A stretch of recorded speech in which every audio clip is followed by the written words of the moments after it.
will assess, the sort of security requirements and the risks and so on and so forth. And it will also set out the mitigating actions that we're taking as a programme to secure that data and mitigate those risks. And that will be publicly available to all parties. And the key component is that Elexon then will become the data controller for that data, that we're going to get a joint data controller.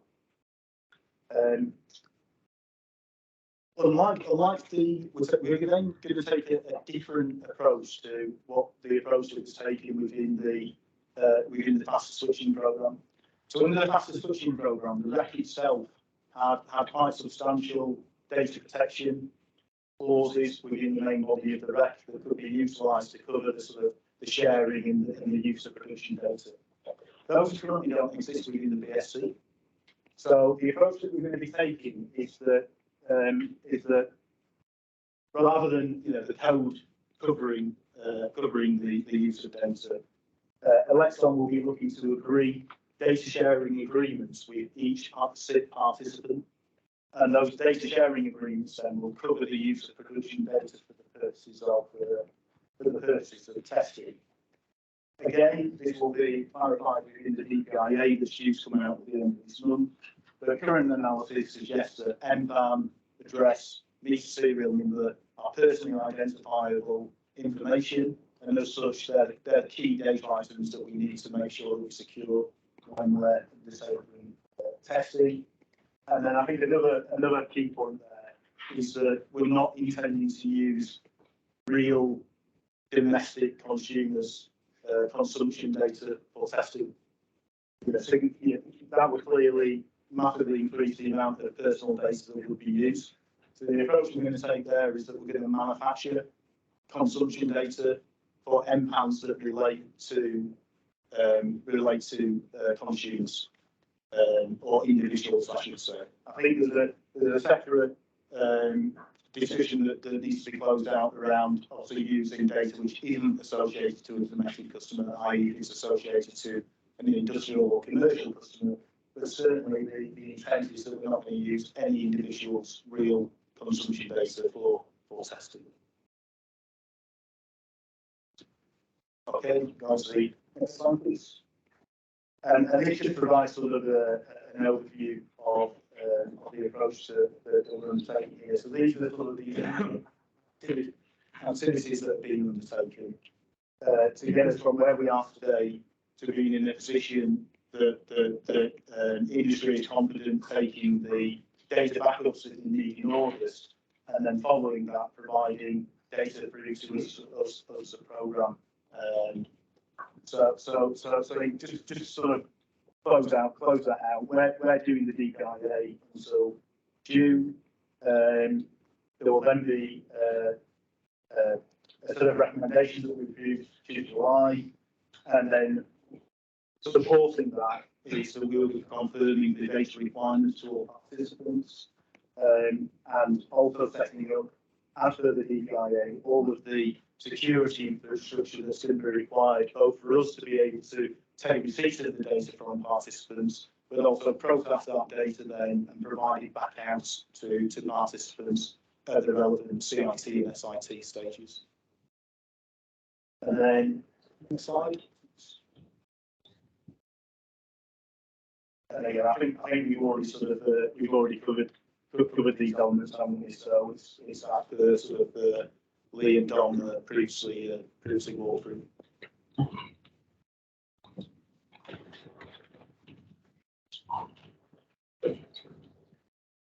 Thanks, John. So people have been busy on Slido. So we just conscious of time. So we've got 10 minutes. So I'm going to pick off some of the most popular ones, and we'll give that a go. Yeah. And hopefully there are some friends you can phone if required, but I'm sure you'll be fine. So first one then. So as data cleansing activities are going to be ongoing during SIT, is there a risk that non-cleansed data could be used and then later cleansed? Yeah, so I think that's a really good point. I think what we are going to do is when we receive the data from participants within the data guild, we will be undertaking some verification activities. So where there's clear sort of data mismatches, then we'll be identifying those and we'll be excluding those MPANs from testing. But I think what the most likely scenario here is that as when we take the data custody in August, a lot of the data that we talked through today, like import, export, connection type, and so on and so forth, that just won't exist in the system, in the MPRS systems at that point in time. Or if it does, it will be very, very small amounts of data. So what we will be doing there is we'll be augmenting that. We'll be creating our own import-export associations, our own connection types, and so on and so forth. So that becomes one of the real key activities of ourselves taking on the data code, is that we can augment it. We'll then be providing it back to all of the participants who are in CIT and SITs, so that they can then load that augmented data into their systems. So everybody will start off with a consistent set of import-export associations, consistent set of market segments, and so on and so forth. Okay, thanks, John. What learnings are being taken from the extensive faster switching data cleanse activity, and how will the same pitfalls be avoided? Yeah, I think that's a really good question as well. And so when we talked within the migration working group and then bilaterally with other parties, you know, we have identified a lot of lessons learned there. So there's a lot of people who attend MWG who were also part of those, you know, those activities on the faster switching program. So what we have tried to do is set out sort of reasonable targets. We're not looking to, you know, try and resolve every data quality issue within the next few months. And equally, I think, you know, we are going to be monitoring and resourcing this from a program point of view to track the progress, but also have the ability then to refine the plan if we either start to track off plan, or alternatively identify that we need to be doing additional activities than those that we initially identified in the sort of, you know, in the initial documentation of that. Okay. How will participant data cleanse targets be set, and will they be consulted on for feasibility? Yeah, what we're doing now is we are consulting on the data cleanse plan. So that went out last week, and I believe it ends this Friday. So we'll be taking on board people's feedback, and then we're looking to have an assurance meeting to review everybody's feedback. So I think, you know, the aim here is to make sure that we get a plan that everybody can work to and is achievable. You know, and certainly from a purely selfish point of view, you know, from a program point of view, we need this data, you know, to be right for M10. But equally, there's data that in many ways is sort of outside of our visibility, such as, you know, the quality of data in individual supplier systems and individual LDSO systems, you know, and so, you know, there is a level of responsibility there as well, and the participants need to take on in terms of making sure that they're going to be ready, not only for M10, but also ready at an MPAN level to be able to migrate. And what we will be looking to do is set out some additional criteria when we come to develop the migration cutover criteria, where we may look at the quality that data needs to be at an MPAN level for a supplier to then be able to migrate that specific MPAN. Okay. Are participants going to be given process documents for each cleanse activity, and also any failure plans in case the activity fails, i.e. physical job incomplete? So what we're looking to do in the data cleanse plan is set out the activities that need to be undertaken and by who, and look where possible to set out sort of common set of activities that participants need to undertake. So, you know, the aim here is to make sure that if we are establishing import-export associations, that all DNOs are doing that in a consistent way. So we've gone down to that level, but what we're not trying to do here is be so prescriptive that we stop individual suppliers or DNOs being able to operate their own approach to get to the right result. Okay. Are the MHHS data cleanse requests being coordinated and prioritised with the ongoing data cleanse requests being made under REC?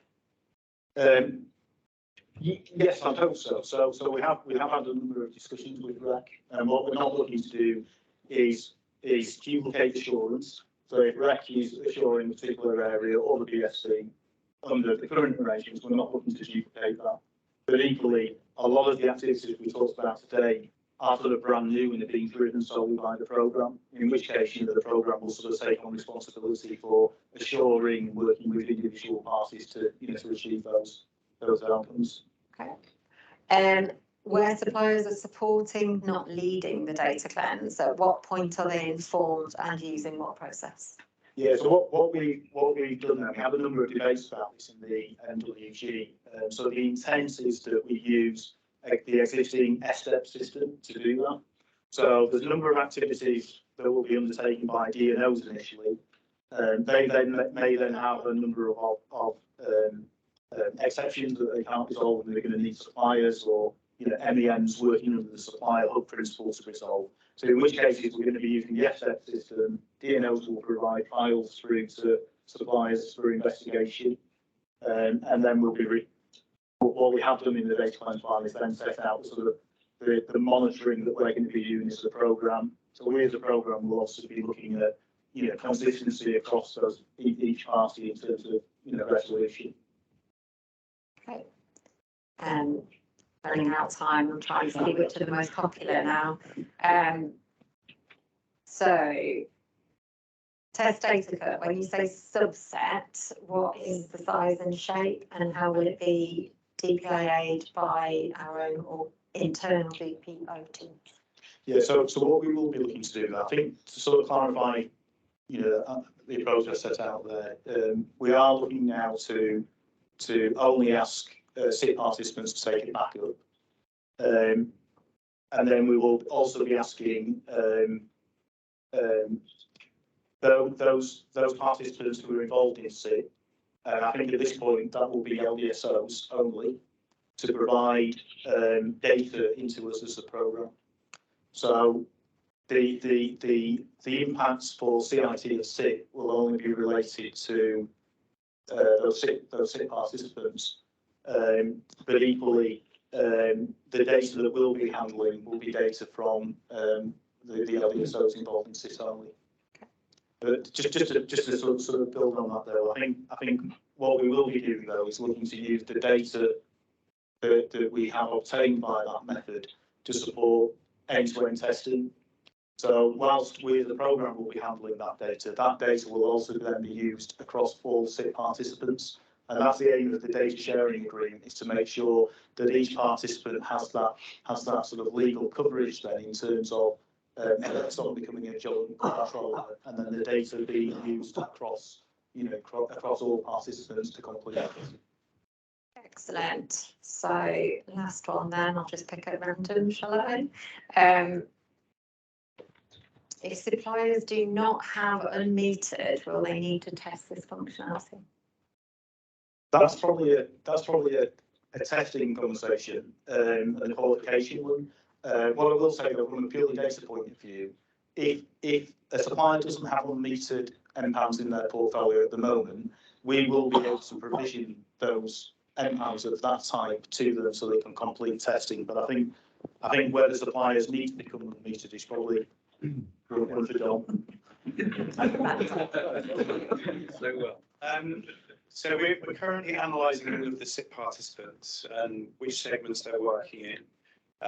And that will be defined in the SIP functional test plan.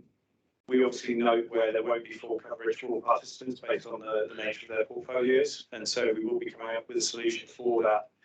There may be certain cases where we might have gaps, and we'll need to look for solutions in order to be able to exercise the full MHHS design. And if we do identify those, we might seek support from certain participants to help us with that. But we are doing that analysis at the moment, and there'll be more information on that in due course. Thanks, John. Okay, I think I'll let you both off. All right, great. Thanks, John. Okay, so thank you for that. All of the questions that have come through on Slido, we will provide response